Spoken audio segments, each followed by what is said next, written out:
Donc, si vous êtes, en fait, si vous vous êtes inscrit à la conférence d'aujourd'hui, pardon, j'imagine que c'est un sujet qui vous intéresse déjà, que vous avez déjà pris une certaine conscience au niveau de votre consommation. Donc, j'espère que ça va vous aider puis que vous allez en apprendre plus. Alors voilà, on commence avec les fameux 3 RV. C'est les 3 R que vous voyez en bas, donc réduire, réutiliser, recycler, valoriser. C'est le principe de base pour une meilleure consommation. Donc, c'est sûr que les 3 RV, c'est un principe là, qui se dit partout, partout au Québec et à travers le monde, finalement. Ça va toujours, on va les voir en détail tout à l'heure, mais ce que je veux vous dire, en fait, pardon, ce que je veux vous dire, en fait, c'est que moi, j'aime beaucoup ajouter le 4e R ici, qui est de refuser. Par exemple, quand je dis refuser, on parle d'objets promotionnels qu'on nous donne parfois. Ben là, c'est sûr que dans ces derniers mois, c'est moins propice, disons. Mais par exemple, on va à la pharmacie, on nous offre des crèmes en échantillon, on nous offre des sacs réutilisables.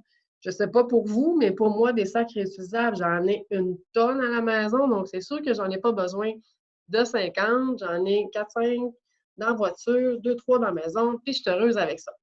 Il faut voir aussi, c'est pas parce que c'est gratuit qu'on a besoin de le prendre. Donc, vous avez le droit de refuser tout objet qu'on vous offre. Pardon. Donc, c'est pour ça que j'aime beaucoup ajouter le 4e R ici, qui est le plus important, soit de s'écouter, de refuser et de regarder nos besoins. Alors, si on voit les fameux 3 RV en détail, le premier, c'est la réduction à la source. Donc, la réduction à la source, c'est vraiment d'éviter, en fait, le déchet. Par exemple, quand on va à l'épicerie, on peut, même aujourd'hui, on peut encore apporter nos sacs réutilisables pour les fruits, les placer dedans et continuer là, à faire notre épicerie. Comme ça, on évite aussi d'avoir les fameux sacs de plastique. C'est rendu quand même assez intégré. Même en temps de COVID, ils sont quand même acceptés. Donc, je vous invite à le faire encore. Pardon. La réduction à la source aussi, c'est de savoir, par exemple, moi, j'ai des pommes. Si vous êtes 2 à la maison, ben, puis vous n'êtes pas des grands amateurs de pommes, pas parce que le spécial du gros, pas parce que les pommes, je vais recommencer.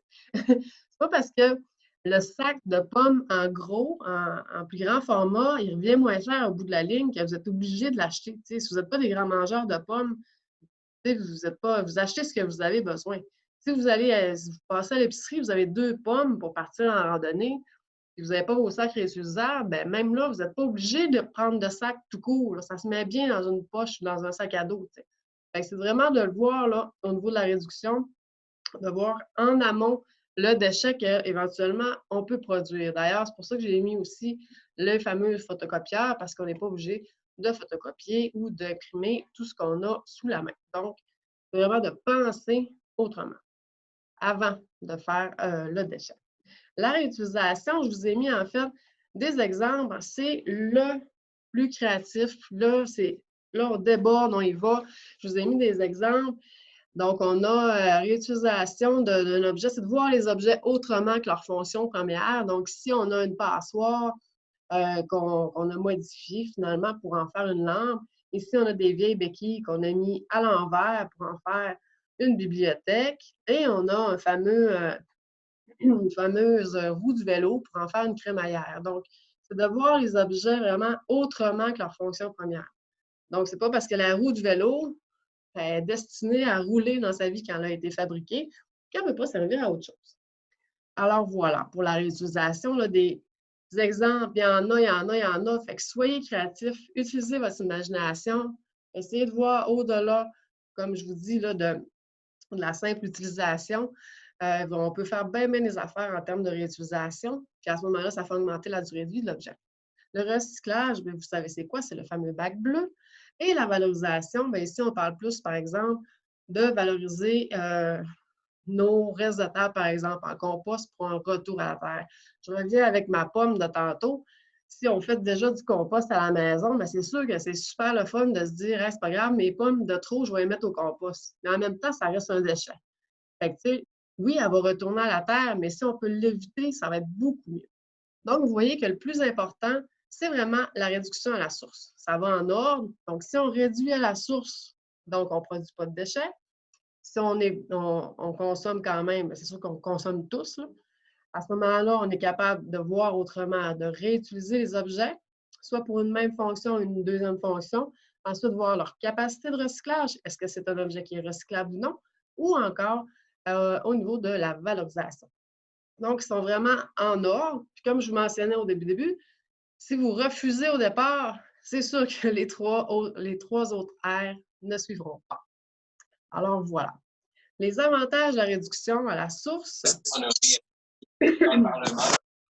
Vous avez en fait, au niveau social, environnemental et économique, il y a toutes sortes d'avantages. Les coûts de traitement qui sont liés aux matières, donc c'est de la machinerie, c'est du transport, des gaz à effet de serre. C'est la machinerie, ça demande, si tu veux ou pas, ça demande le traitement, les tapisseries, même au niveau du site d'enfouissement, tout ça, ça demande, c'est des coûts qui sont liés. Donc, c'est sûr que si on diminue les coûts par rapport au traitement, on est... c'est génial, en fait. Les gaz à effet de serre, je vais le mentionner. Quand on regarde aussi au niveau de la réduction, la réutilisation, comme je le disais, à ce moment-là, on évite le prélèvement de nouvelles matières premières. Donc, on est capable d'éviter le non-renouvellement de certaines matières, là, comme le pétrole ou, en tout cas, il y en a, vous les connaissez, là. Ensuite, on diminue également la pollution en général et aussi les dépenses personnelles et familiales. C'est-à-dire que si on réduit, là, bien, plusieurs d'entre vous peut-être n'ont pas ou moins travaillé dans les derniers temps ou ont diminué leur consommation due au magasin qui était fermé. On l'a tous vu que ça a eu un impact sur notre portefeuille. En tout cas, moi je l'ai vu. J'ai pas des grosses dépenses quand même. Donc, tu sais, on a moins dépensé, donc à ce moment-là, on est capable de faire de meilleures économies, d'investir autrement ou de mieux investir du moins, de voir exactement quelles sont nos vraies dépenses et nos vrais besoins. Ce que ça fait également aussi, on parlait du traitement des matières, bien, c'est sûr que ça fait aussi augmenter la durée de vie des équipements, des installations qui sont là pour traiter les matières. Donc, c'est un camion qui va rouler des heures et des heures et des heures dans une année pour être capable de traiter les matières. S'il roule moins longtemps, mais c'est sûr qu'à ce moment-là, sa durée de vie augmente. C'est comme dans n'importe quoi, plus il est utilisé souvent, bien, plus sa fin de vie va arriver plus rapidement. Donc, ça augmente la santé publique en général et aussi la réduction à la source quand on se met vraiment à la pratiquer puis à y penser et à l'appliquer au quotidien, en fait. Ce que ça fait, c'est que ça augmente notre conscience environnementale, notre éveil au principe de développement durable. On est capable de mieux faire des choix pour pouvoir mieux vivre finalement en tant que société. Donc, ça a plusieurs avantages. Alors, comment est-ce qu'on fait pour appliquer les fameux 3 RV? Parce que là, c'est sûr, c'est un concept, mais en même temps, on dit, ben là, c'est bien beau tout ça, mais comment est-ce qu'on fait pour vivre et pour arriver, si je veux y arriver, si je veux commencer, moi, je fais quoi? Donc, d'abord et avant tout, c'est d'appliquer la consommation responsable. La consommation responsable, c'est quoi? En fait, c'est d'être capable de considérer les impacts écologiques, mais aussi sociaux, social, économiques, sanitaires, puis équitables. Ça, en fait, c'est quoi? C'est le principe du développement durable, tout simplement. Donc, on dit, quand on consomme, on considère l'environnement, le côté social et le côté économique, tout en regardant aussi les saines habitudes de vie, la qualité de vie. Donc, on parle plus d'équité en ce sens-là. On est capable d'appliquer le développement durable en tant que tel. Encore là, on a un grand principe. Là, vous me dites encore, oui, mais je ne sais toujours pas comment faire. Fait que voilà, on apporte des solutions. On est en mode solution, toujours. Avant de faire un achat, qu'est-ce qu'il faut se poser comme question? On se pose des questions, premièrement, sur la provenance. Ça vient de où, ce produit-là? Est-ce que c'est un vêtement qui est fait en Chine? Est-ce qu'il est fait au Québec? Est-ce qu'il est conçu au Canada? Est-ce que tout ça, c'est écrit sur les sites Internet? Vous le voyez également. Est-ce que les travailleurs sont en bonne condition? Ensuite, vous allez voir aussi la qualité versus prix. Donc, Je ne veux pas nommer aucun magasin, mais parfois, dans certains produits, ça vaut la peine de payer un peu plus cher pour avoir une meilleure qualité, pour augmenter la durabilité d'un objet, d'un bien. Donc, c'est des choses qu'il faut, qu'il faut considérer avant de faire un achat. Fait que oui, ça demande une réflexion. Oui, ça demande un processus mental. C'est tout à fait normal. Ensuite, pourquoi? Bon, pourquoi je vais acheter? C'est-tu parce que j'ai juste envie de me changer les idées puis j'ai envie de sortir de chez nous? C'est-tu parce que j'en ai vraiment besoin? C'est-tu parce que ben, j'aimerais ça avoir des chaussures rouges au lieu d'avoir des vertes parce que ça fitterait plus avec mon kit, même si j'ai déjà 15 paires de chaussures? C'est pourquoi on va acheter un bien finalement? Pourquoi, avant d'y aller, là, on se pose la question? Si le frigo est plein, on va-tu aller faire l'épicerie? Peut-être pas. Ben, à moins d'avoir une rage de quelque chose, des fois, là, ça peut arriver, mais bon. Ensuite, il faut regarder c'est quoi les alternatives qui seront à nous. Fait que là, j'ai regardé la provenance, j'ai regardé la qualité, j'ai regardé le prix, j'ai regardé mon budget, j'ai regardé pourquoi je l'achetais, puis j'ai décidé que j'en avais vraiment besoin. Ben, c'est quoi les alternatives? Y a-t-il quelque chose de québécois qui pourrait combler mon besoin? Y a-t-il quelque chose qui serait plus durable ou y a-t-il quelque chose qui serait recyclable? Qu'est-ce que je peux faire après avec quand, mettons, mon vêtement là, qui est fabriqué, qui est conçu au Québec, mais qui est fabriqué ailleurs et qui revient. Bon, je l'aime, je vais l'acheter quand même, mais après, est-ce que je vais pouvoir être capable de le modifier pour faire de cette robe-là un t-shirt ou encore le donner à une amie? Ou est-ce que je vais être capable, comment je vais être capable, qu'est-ce que je vais être capable de faire comme alternative? Ou est-ce que je vais être capable de m'en départir? Fait que ça, c'est la fin de vie.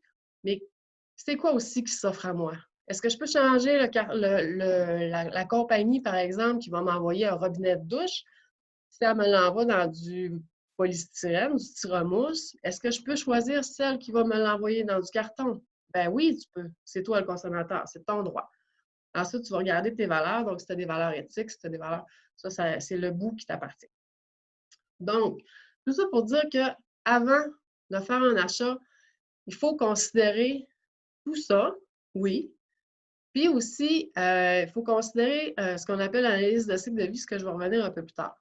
Mais il faut toujours se dire qu'aussitôt qu'on fait un achat, aussitôt qu'on a un bien envers nous, qui soit donné ou qui soit acheté avec notre argent, ça va obligatoirement devenir un déchet. Donc, même s'il est réutilisé, même s'il est recyclé, même s'il est transformé, aussitôt que c'est un bien qu'on a, obligatoirement, ça va devenir un déchet. Ça, c'est à garder en tête.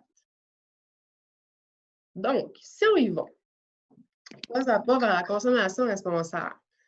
Là, je vous donne quelques trucs que vous savez peut-être que vous ne savez pas, mais j'essaie de vous apprendre un peu à avoir peut-être, ou peut-être même à intégrer une nouvelle habitude. Il ne faut pas oublier qu'une habitude, là, ça prend à peu près 21 jours avant d'être conservée. Donc, moi, ce que je vous dis avant de vous rembarquer dans toutes les solutions et dans tout ce que vous pouvez faire, puis ça, c'est juste un aperçu de ce que vous pouvez faire. Si vous partez de zéro ou de très peu, puis qu'après la conférence ou après la formation, vous vous dites hey, moi, j'y vais, là, all in, puis let's go, puis j'ai envie de faire tout ça, puis tu sais, je go, je change toutes mes habitudes. Ben, oubliez ça, vous n'y arriverez jamais. C'est comme n'importe quoi. Vous ne pouvez pas tout changer vos habitudes d'une shot. Ça ne marchera jamais. Il faut vraiment vous habituer, vous intégrer. Puis au niveau familial aussi, il faut que ça s'intègre. Fait que donnez-vous le temps. Puis je donne souvent comme exemple, tu sais, si vous arrêtez de fumer, de boire du café, de boire du thé, de boire de la bière, de boire du vin, en tout cas, de faire tout ce que vous aimez. Là, je parle quasiment sur le party, mais c'est pas ça l'objectif. Si vous décidez d'arrêter une mauvaise habitude, vous arrêterez jamais tout en même temps parce que vous allez virer fou. Fait qu'une nouvelle habitude à intégrer, même au niveau de la famille, qui peut être un peu plus long, prenez le temps qu'elle soit vraiment incrustée, puis que ça soit comme n'importe quoi, comme se laver les mains, comme rester à 2 mètres. À un moment donné, ça devient une habitude, puis c'est plus facile à intégrer. C'est la même affaire pour les nouvelles choses que je vais vous dire ou encore pour des choses que vous aimeriez intégrer. Alors là, on va parler plus de gaspillage alimentaire. Je vous donne des trucs que vous savez peut-être ou peut-être. Donc, si vous planifiez vos menus pour la semaine, selon les aliments que vous avez déjà dans le frigo, déjà dans le congélateur, pardon, puis que vous surveillez les spéciaux en même temps, à ce moment-là, vous allez être, premièrement, votre portefeuille va se sentir mieux. Vous allez éviter d'avoir de la perte dans vos garde-manger. Vous allez utiliser à bon escient tous vos aliments, puis vous allez acheter juste ce que vous avez besoin à l'épicerie. Là, quand je dis attention les spéciaux, j'espère que vous savez que tous les spéciaux ne sont pas vraiment des spéciaux. C'est pas parce que l'épicerie vous dit c'est en spécial que c'est nécessairement un achat qui est un peu moins cher ou encore qui vaut la peine. C'est-à-dire que même au niveau des aliments, vous avez les ingrédients, puis encore là, quand je vous dis vos valeurs, c'est là que ça rentre en compte aussi. Si vous décidez, vous, que dans votre alimentation, vous mangez moins de sucre, vous mangez moins de sel, ou vous avez une condition particulière, peu importe, c'est sûr que vous allez regarder, mettons, la liste des ingrédients et tout ça, mais attention aux spéciaux parce que, surtout quand vous y allez, si vous n'avez pas de liste de faits, ou si encore vous avez le ventre vide puis vous y allez, un spécial, c'est tout le temps attrayant. Fait qu'on a toujours envie de l'acheter. On se dit: «Ah, finalement, je vais faire ça, je vais faire ça, je vais faire ça. Je vais l'acheter». Puis là, finalement, on l'oublie parce que là, on l'a acheté sous l'impulsion, puis au bout de la semaine, on ne l'aura pas cuisiné. Fait que ça, c'est à faire attention. Ça dépend toujours de comment vous fonctionnez, bien entendu. Il y en a qui fonctionnent avec les spéciaux. Donc, vous allez voir les spéciaux avant. Vous faites vos menus avec ce que vous avez dans le garde-manger. Puis, à ce moment-là, vous n'avez pas de perte ou du moins beaucoup moins. Vous faites une liste d'épicerie, comme je vous disais. Je vous disais aussi d'avoir le ventre plein quand vous y allez, parce que, ou quand vous faites votre commande en ligne même, là. Parce que c'est sûr que quand on a le ventre vide, on a tendance à acheter beaucoup plus que nos propres besoins. On va acheter parce que là, on a faim, fait qu'on a envie de manger pas mal plus que ce qu'on veut. Tu sais, la case, selon les saisons, ici, en plus, on est en région, fait qu'il y a plein de marchés, fermes bientôt qui vont ouvrir leurs portes. Le printemps commence à arriver tranquillement. Allez les visiter, allez découvrir des nouveaux produits. N'hésitez pas, il commence de plus en plus à en avoir aussi sur les tablettes. Donc, à ce moment-là, c'est d'encourager le plus possible les achats locaux pour qu'ils puissent faire encore plus de place aux étagères de la région en épicerie. Voilà. Comparer les emballages des mêmes produits. Par exemple, cette semaine, justement, quand je suis allée, il y avait des concombres, des mini concombres. Oui, il y en avait des emballés juste dans du papier. Il y en avait qui étaient emballés dans du papier saran wrap qui est non récupérable. Il y en avait, j'ai vu aussi, il y en avait avec je vais finir par le dire, là, bon, une barquette de carton puis un emballage de plastique par-dessus. Bon, c'est sûr que moi, étant moi, j'ai acheté aucun des deux parce qu'aucun convenait à mes principes de base. Donc, le papier, c'est-à-dire que le plastique n'était pas réutilisable, il y avait seulement le carton, mais s'il avait été en vrac, sans emballage, je les aurais achetés. Fait que j'ai opté pour autre chose. J'ai acheté des poivrons qui n'avaient aucun emballage. Mais vous voyez, c'est une façon de penser. Donc, si j'avais eu à choisir, par exemple, et que je voulais absolument des concombres, j'aurais pris probablement celui avec le carton. Ou même là, en fait, là, c'est rendu un dilemme. Là. Des fois, c'est pas toujours facile de choisir. Là. Fait que à ce moment-là, vous allez voir. Mais j'aurais pris celui avec le carton parce qu'il était bio en plus. Fait que vous voyez que c'est pas tout le temps évident de faire des choix. Mais quand vous allez aller tranquillement, pas vite. Puis à un moment donné, vous allez trouver les produits qui vous conviennent. Qui vont convenir à vos valeurs, à vos prix, puis au niveau de la consommation responsable qui vont être aptes aussi. Fait que là, je vous donne des exemples de concombres, par exemple. Là. Je vous dis que moi, je n'ai pas acheté un des deux parce que ça ne convient pas à mes valeurs, mais peut-être que, voilà quelques années, j'aurais acheté celui qui était dans du saran wrap en me disant que c'est celui qui avait le moins d'emballage. Donc, tu sais, c'est vraiment d'essayer de regarder l'ensemble des produits, essayer de les comparer. Puis, comme je vous dis, là, si votre premier combat, c'est des concombres emballés ou pas, bien, attendez-vous là-dessus. Puis, à un moment donné, vous allez vous faire une tête, puis vous allez réussir à, à, à comprendre un petit peu plus comment vous sentez. Puis après ça, vous passerez à d'autres choses. T'sais, si c'est après ça, bon, OK, quel type d'emballage de biscuits je veux prendre, bien là, ça sera ça. Mais si vous faites une épicerie complète, en mode consommation responsable, avec vos valeurs nutritionnelles et monétaires, ça va vous prendre des heures. Là, présentement, c'est pas une bonne idée d'avoir des heures à l'épicerie. Et en plus, vous allez être découragé quand vous allez sortir de là. Fait que prenez un produit à la fois, ou peut-être 2 à la limite, là. Des fois, moi, quand j'y allais au début avec ma fille, elle me disait: «Bah, t'es encore dans tes affaires d'écolo, là, c'est tannant, ça va prendre plein, plein d'heures». Fait que, tu sais, tu sais, on peut comprendre aussi. Fait que c'est ça, allez-y tranquillement, comparez les produits, produit par produit, mais allez-y pas tous les produits en même temps parce que vous allez vous décourager. Vous pouvez aussi encourager les produits fabriqués à partir d'invendus. Il y en a un peu moins ici en région, mais il y a quand même des produits locaux super intéressants. Fait qu'allez voir comme il faut. Là, je vous ai mis un exemple de la transformerie. C'est à Montréal, en fait, c'est un des anciens participants de l'émission Les Chefs, pour ceux qui connaissent, qui prend tous les rebuts tous les invendus, ou en tout cas qui a beaucoup de partenaires du moins, et qui fait des sauces et qui les transforme en toutes sortes de petits pots super intéressants. Fait que quand vous allez à l'épicerie, puis vous voyez par exemple un poivron un peu magané, puis vous savez que vous allez le manger le soir même, bien, pourquoi pas l'acheter? À ce moment-là, ça va être un moins gros invendu. Également, il y a des épiceries qui offrent aussi des applications en ligne ou encore des frigos sur place pour les aliments moins frais. Fait que n'hésitez pas, allez-y. Il y a Maxi, je crois, qui le fait. Je pense qu'il y a, euh, il y a Maxi, c'est pas Sobeys. En tout cas, bref, allez voir sur Internet, il y a plein de choses là, pour vous alimenter de ce côté-là.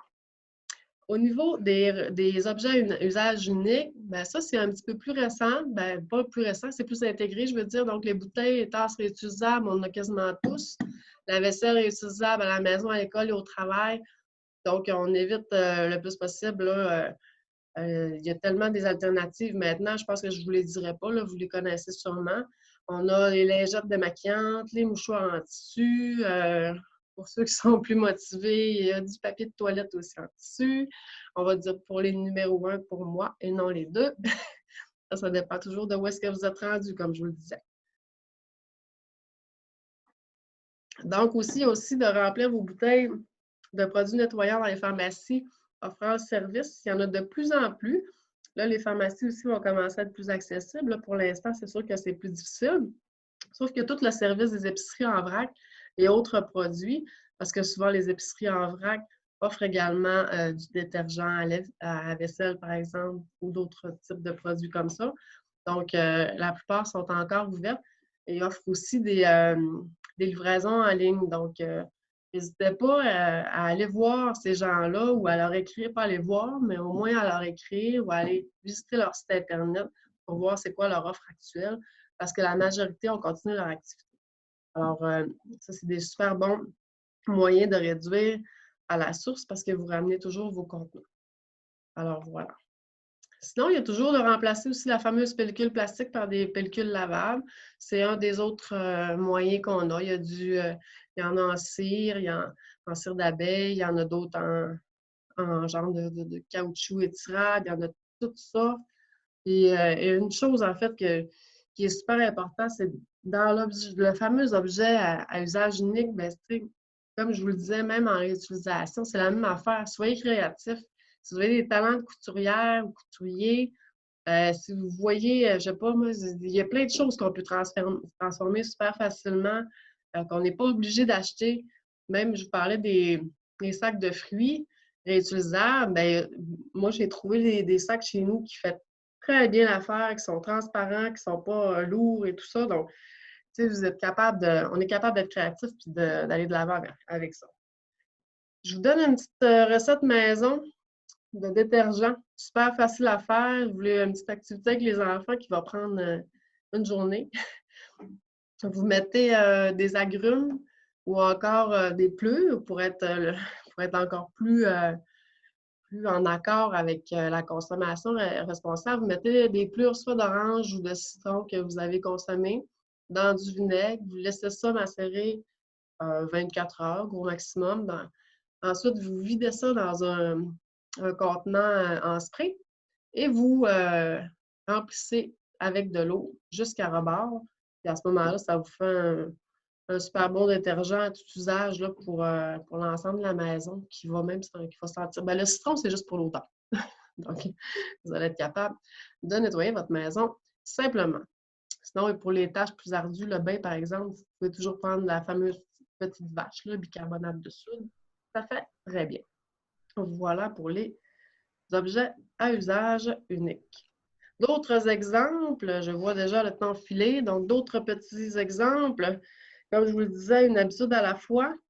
Les produits équitables, les produits et autres produits, donc on parle, il y a du café, il y a du chocolat chaud, du cacao, pas du chocolat chaud, mais du cacao du moins. Moi, ce que je vous dis, c'est regardez les logos. De plus en plus, il y en a. La majorité des produits ont les logos quand ils sont certifiés équitables. Quand on dit qu'ils sont certifiés équitables, c'est qu'il y a pas, c'est que les travailleurs sont dans des conditions qui ont de l'allure. Donc, quand on dit qu'il y a de l'allure, c'est qu'ils ne sont pas sous-payés, maltraités ou encore exploités en trop bas âge, entre autres. Il y a beaucoup de compagnies qui sont exportées ailleurs dans le monde. J'en nommerai pas aujourd'hui. Il y a beaucoup de compagnies de sport, entre autres, et autres. Fait que, si vous allez fouiller un peu sur Internet, allez voir leurs pratiques, puis dites-vous que des fois, c'est peut-être mieux d'encourager un autre type de compagnie qui offre des meilleures conditions à leurs travailleurs qui parfois sont assez atroces. Donc, je ne vous en parle pas aujourd'hui parce que je pourrais en parler longtemps et je ne suis pas sûre que c'est pas vraiment l'objectif. Ensuite, on parlait de plats pour emporter, là, donc de plus en plus, dans les derniers mois, on a vu les restaurants là, faire beaucoup excusez mon anglicisme, de take-out pour être capable d'offrir à leurs clients encore des produits de qualité. On voit aussi, il y en a beaucoup en styromousse, mais tu sais, vous pouvez, c'est en posant des questions à vos restaurateurs, aux gens avec qui vous faites affaire, que vous allez être capable de faire une petite différence, puis de leur apporter peut-être la petite graine qui manquait pour faire germer l'idée justement de passer, par exemple, d'un plat pour emporter en styromousse pour celui en carton, ou peut-être un peu plus cher, ou même l'équivalent du prix, mais au moins, si vous ne posez pas la question, vous ne planterez jamais une petite graine à germer pour être capable de faire changer les choses si la personne n'a pas du tout, ou du moins le propriétaire n'a pas du tout cette vision-là. Les sacs réutilisables, c'est sûr que là, présentement, à l'épicerie, c'est non recommandé et voire inutilisable. Ce que je voulais vous dire par rapport à ça, c'est qu'il y a plusieurs épiceries qui offrent les sacs en papier. Donc, n'hésitez pas à le demander quand vous voyez l'emballeur commencer à utiliser un sac, un sac en plastique. Vous pouvez demander gentiment, excusez-moi, est-ce que c'est possible d'avoir un sac en papier? Et moi, à toutes les fois que je l'ai fait, il n'y a pas de problème. Les gens sont très ouverts. Les masques lavables, j'en parlerai pas parce qu'on en a vu partout. Partout, en tout genre, des super beaux, il y en a partout, partout. Voilà. Finalement, je mets aussi de découvrir et de partager. Le sens communautaire a peut-être encore plus de sens aujourd'hui qu'il n'y en a jamais été. Oui, on est en déconfinement progressif, mais c'est d'autres choses. Si vous avez besoin d'un outil, si vous avez besoin d'un article de cuisine, d'un mobilier, ou de quelque chose de temporaire, par exemple, mettons, si j'ai besoin d'une scie sauteuse, puis j'en ai besoin une fois par année, une fois par 2 ans, ou même 2 fois par année, puis je connais un voisin ou un ami qui en a une, ben pourquoi pas juste y emprunter? Même chose dit article de cuisine. Moi, j'ai pas de friteuse à la maison parce que ça m'intéresse pas d'en avoir. Mais si jamais j'ai envie de faire, je sais pas, moi, j'ai un trip, j'ai envie de me faire des rondelles d'oignon ou bon, peu importe, mais je sais que je suis capable d'appeler ma soeur ou mon ami qui pourrait dire hey, je peux te l'emprunter une après-midi, puis il n'y aura pas de problème, puis je vais avoir économisé, puis elle non plus, elle ne l'utilisera pas tous les jours. Là. Quand je dis immobilier, c'est la même affaire. Si on reçoit des gens beaucoup à la maison, mais là, présentement, c'est hors contexte, mais un jour, on va être capable de recevoir encore plein de monde à la maison pour faire peu importe c'est quoi l'activité, un événement quelconque. Il n'y a rien qui nous empêche de louer un mobilier, des chaises supplémentaires, des tables, le partage entre les voisins. Puis il y a des compagnies aussi qui louent des choses. Hein. Donc, c'est la même affaire. On va aller louer un camion de déménagement. mais on a de la misère à emprunter une scie sauteuse à son voisin. Fait que, tu sais, au bout de la ligne, moi, c'est pour ça que je vous dis partager, entraider. Puis ça, ben, ce que ça va faire, c'est que là, on parle d'un bien, d'un article, d'éviter un achat, ben, un achat personnel parce qu'il a déjà été fait ailleurs, mais au moins, il va être plus rentable de l'utiliser collectivement que toute seule à la maison. Mais ça, ce que ça fait, ça vous fait un partage de connaissances entre vos amis, entre vos collègues, entre même votre famille, des fois que vous ne savez pas, ah oui, tu es capable de faire ça, toi, mais crème, tu pourrais-tu me rendre service pour telle affaire? Puis là, ben lui, il va découvrir aussi ce que vous êtes capable de lui amener, puis ça va faire un super beau partage de connaissances, puis de services, puis d'entraide. Ça, je trouve que ça se perd de plus en plus. Fait que là, ben là, ça se perd de plus en plus. On est confinés. C'est sûr qu'on est peut-être. En tout cas, je vous passe, je ne donnerai pas mon opinion là-dessus, là.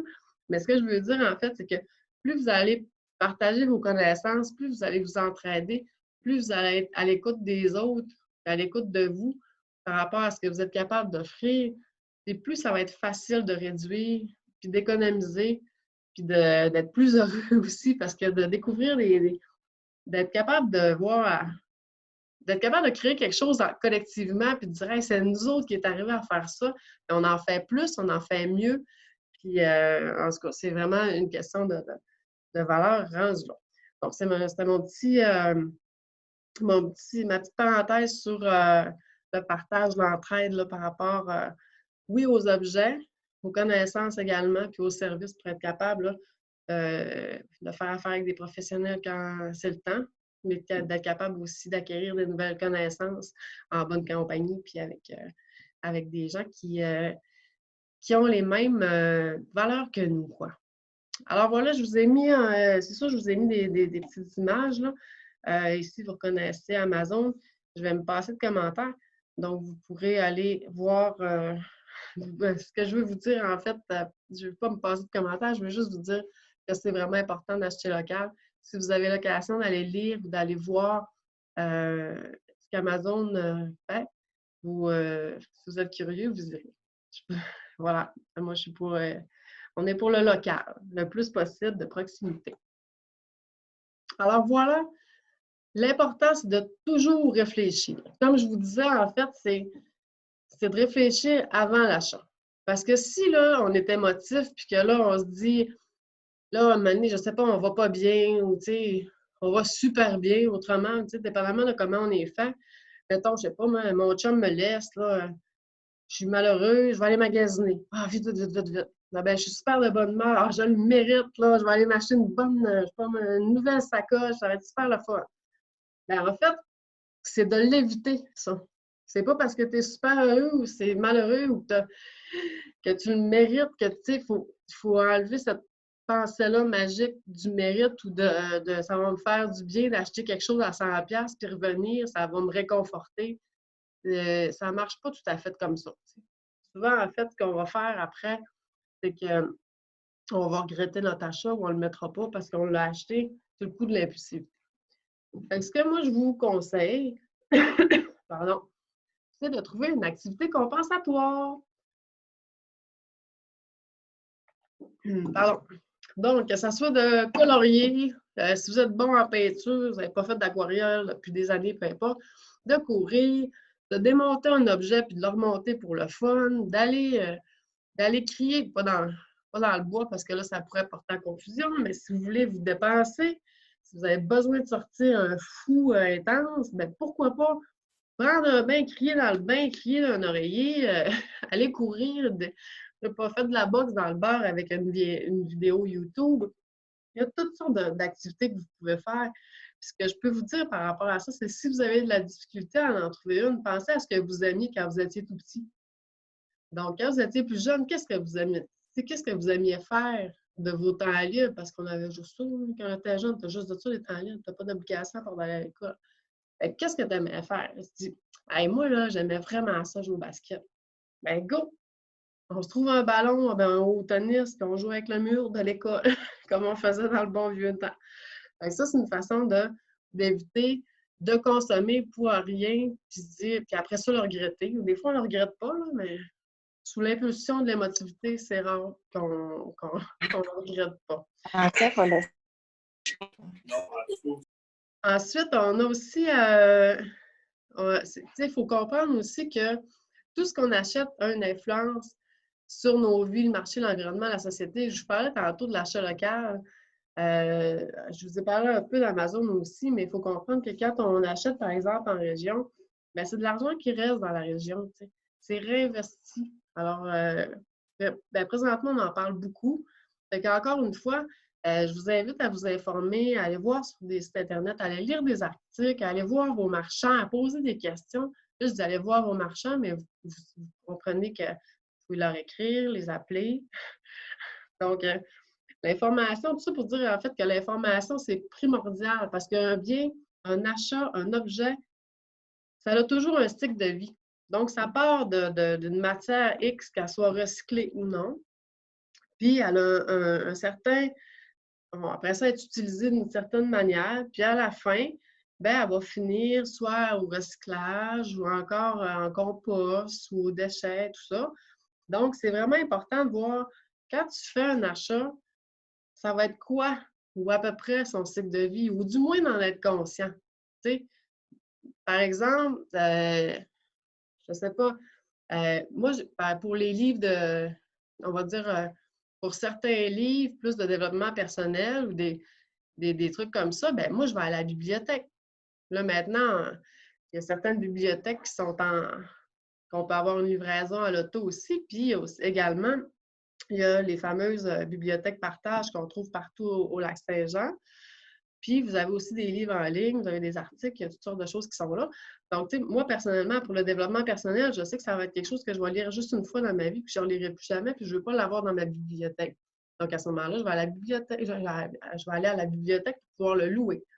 Mais si c'est un livre que je sais que je vais lire plusieurs fois, puis que, tu sais, je sais que ça m'interpelle beaucoup, bien, que je veux l'avoir dans ma collection, puis c'est fait par un auteur québécois, puis je l'aime beaucoup, bien là, à ce moment-là, je vais aller en faire l'achat dans une librairie d'ici.